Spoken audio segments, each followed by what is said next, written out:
The Black Cat. You are not going to believe this story, but it is a true story, as true as I sit here writing it, as true as I will die in the morning. Yes, this story ends with my end, with my death tomorrow. I have always been a kind and loving person. Everyone will tell you this.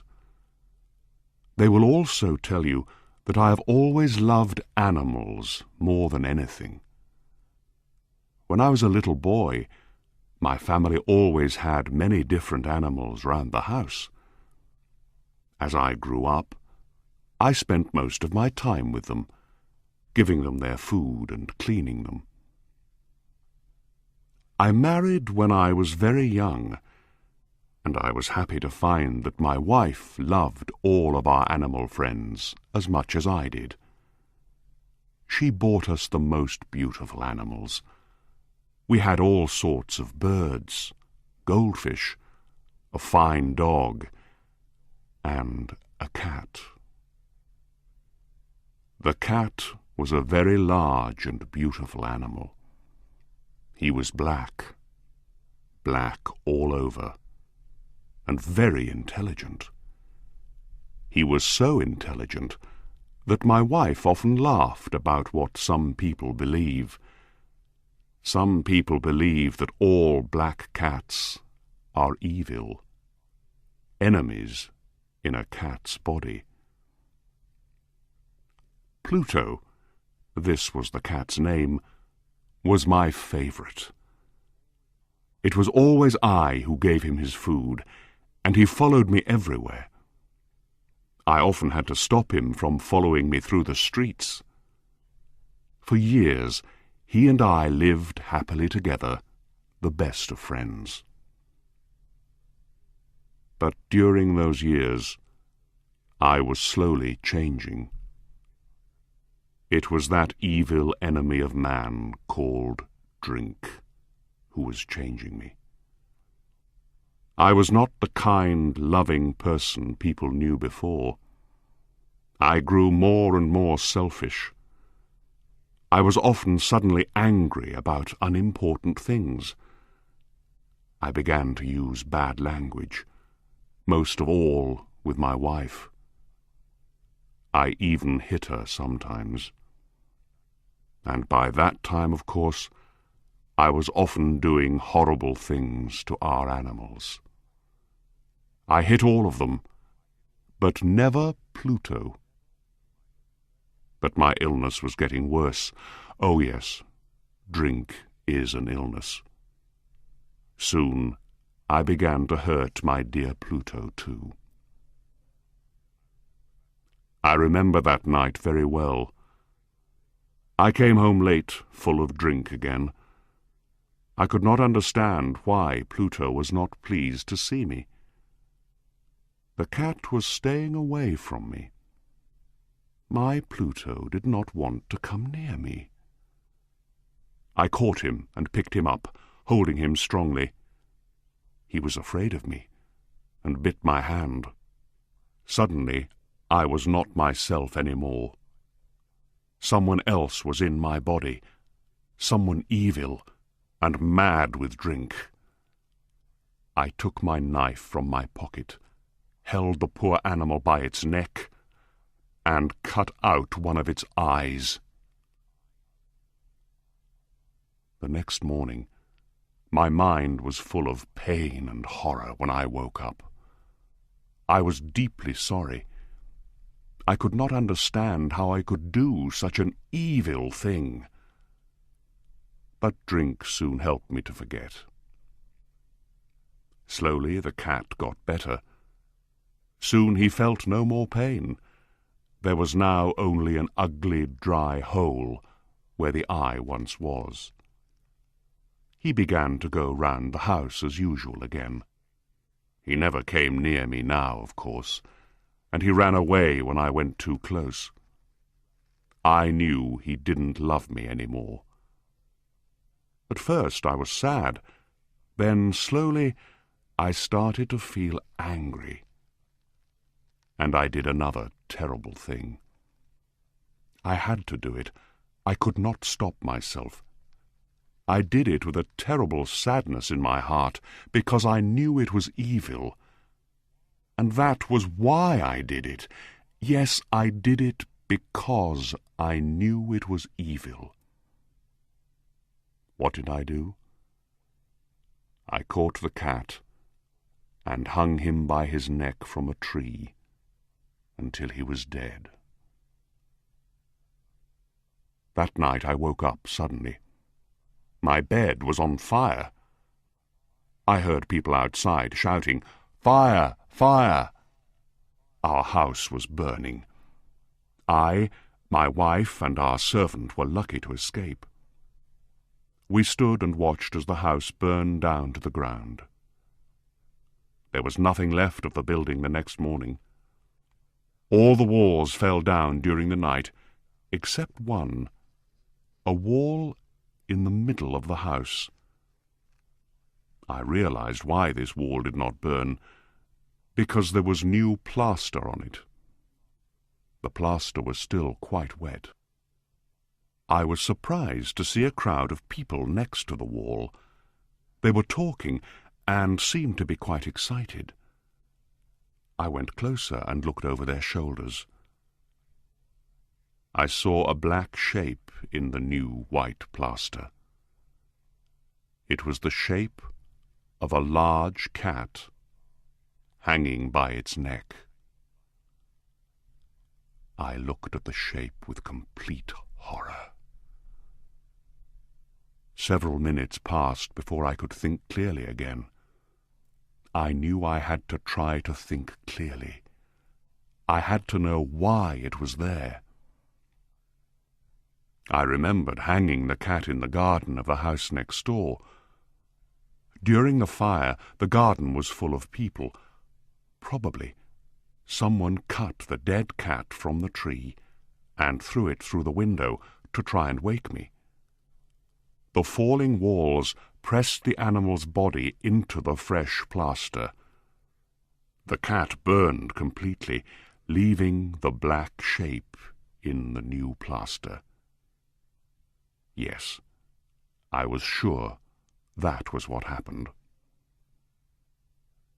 But I could not forget that black shape for months. I even saw it in my dreams. I began to feel sad about losing the animal, so I began to look for another one. I looked mostly in the poor parts of our town, where I went drinking. I searched for another black cat of the same size and type as Pluto. One night, as I sat in a dark and dirty drinking house, I noticed a black object on top of a cupboard near some bottles of wine. I was surprised when I saw it. I looked at those bottles a few minutes ago, I thought, and I am sure that object was not there before. I got up and went to see what it was.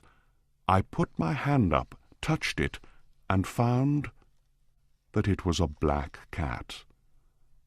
A very large one, as large as Pluto. He looked like Pluto, too, in every way but one. Pluto did not have a white hair anywhere on his body. This cat had a large white shape on his front. He got up when I touched him, and pressed the side of his head against my hand several times. He liked me. This was the animal I was looking for. He continued to be very friendly, and later, when I left, he followed me into the street. He came all the way home with me. We now had another house, and came inside. He immediately jumped up onto the most comfortable chair and went to sleep. He stayed with us, of course. He loved both of us, and very soon he became my wife's favorite animal. But as the weeks passed, I began to dislike the animal more and more. I do not know why, but I hated the way he loved me. Soon I began to hate him. But I was never unkind to him. Yes, I was very careful about that. I kept away from him because I remembered what I did to my poor Pluto. I also hated the animal because he only had one eye. I noticed this the morning after he came home with me. Of course, this only made my dear wife love him more. But the more I hated the cat, the more he seemed to love me. He followed me everywhere, getting under my feet all the time. When I sat down, he always sat under my chair. Often he tried to jump up on my knees. I wanted to murder him when he did this. But I did not. I stopped myself because I remembered Pluto, but also because I was afraid of the animal. How can I explain this fear? It was not really a fear of something evil, but then how else can I possibly describe it? Slowly, this strange fear grew into horror. Yes, horror. If I tell you why, you will not believe me. You will think I am mad.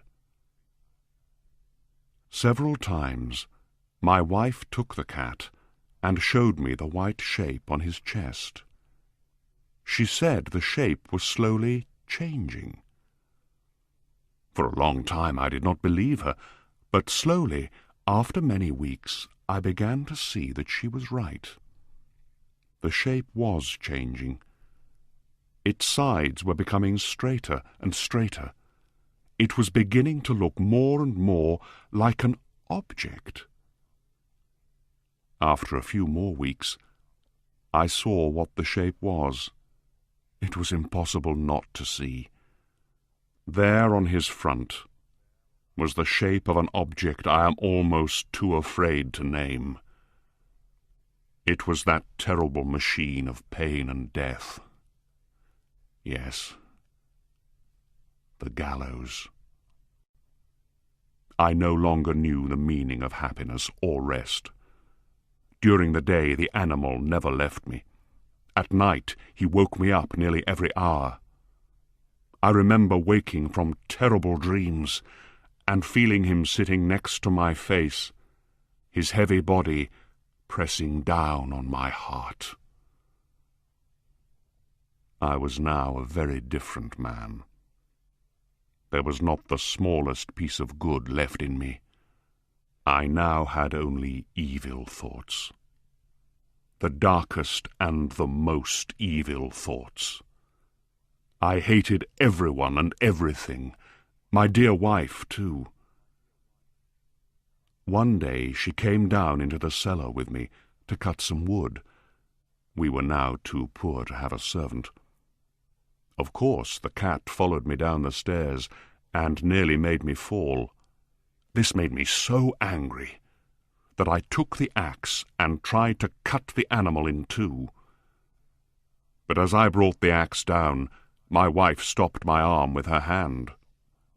This made me even more angry, and I pulled her hand away from my wrist, lifted the tool again, brought it down hard, and buried it in the top of her head. I had to hide the body. I knew I could not take it out of the house. The neighbors noticed everything. I thought of cutting it into pieces and burning it. I thought of burying it in the floor of the cellar. I thought of throwing it into the river at the end of the garden. I thought of putting it into a wooden box and taking it out of the house that way. In the end, I decided to hide the body in one of the walls of the cellar. It was quite an old building near the river, so the walls of the cellar were quite wet and the plaster was soft. There was new plaster on one of the walls, and I knew that underneath it The wall was not very strong. I also knew that this wall was very thick. I could hide the body in the middle of it. It was not difficult.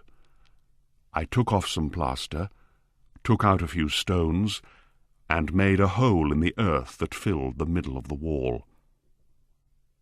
I put my wife there, put back the stones, made some new plaster, and put it on the wall. Then I cleaned the floor and looked carefully round. Everything looked just as it did before. Nobody would ever know. Next, I went upstairs to kill the cat. The animal was bringing me bad luck. I had to kill it. I searched everywhere, but I could not find him. I was sure it was because of my wife's murder. He was too clever to come near me now. I waited all evening, but I did not see the evil animal. He did not come back during the night either. And so for the first time in a long time I slept well. When I woke up the next morning, I was surprised to see that the cat still was not there.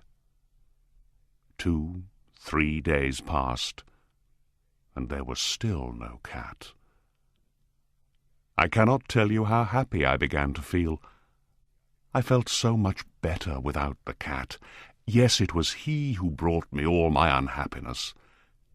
And now, without him, I began to feel like a free man again. It was wonderful. No more cat. Never again. Several people came and asked about my wife, but I answered their questions easily. Then, on the 4th day, the police came. I was not worried when they searched the house. They asked me to come with them as they searched. They looked everywhere, several times. Then they went down into the cellar. I went down with them, of course. I was not a bit afraid. I walked calmly up and down, watching them search.